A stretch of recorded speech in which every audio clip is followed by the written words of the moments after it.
I did Sultan Abdul Hamid II. Can you turn off the light? Turn the light. That's it. Okay. And my background is a picture of the globe, and it's very accurate because, you know, of course, at this time, the Ottoman Empire had a great influence on the world. Abdul Hamid was born on September 22nd, 1842, and he died February 10th, 1918. He was the 34th Sultan of the Ottoman Empire. He did some good things that were international relationships, kind of inside Turkey, you know, he was kind of queasy, but for the outside, it was pretty good. He had good relationships with other countries, but so he became Sultan on August 31st, 1876. This is significant because at the time there were Bulgarian protests, and this is where the story of Dracula comes from. But of course, Bram Stoker writes about it about 30 years later. And he rules until April 27th, 1909. Yeah. So this is a picture of him when he's Sultan. And he was also, he was a great poet.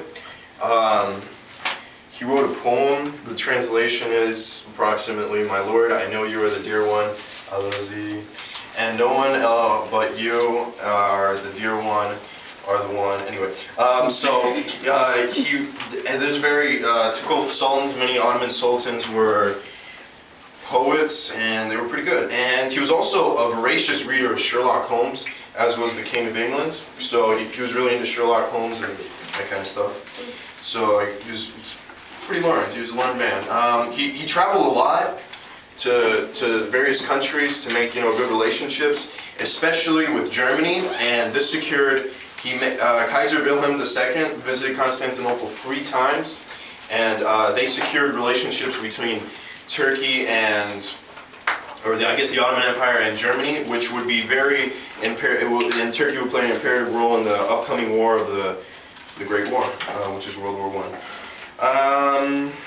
There was an assassination attempt on him in July of 15th, 1905. By separatist Armenians. Anyway, this is a palace.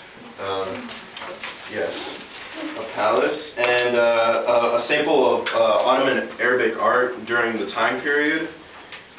And this is and he made it on the New York Times on September 12th, 1896, and May 11th, 1936. You know, maybe it wasn't the best things. Of course, these were internal affairs in Turkey, things that had to deal with Armenia.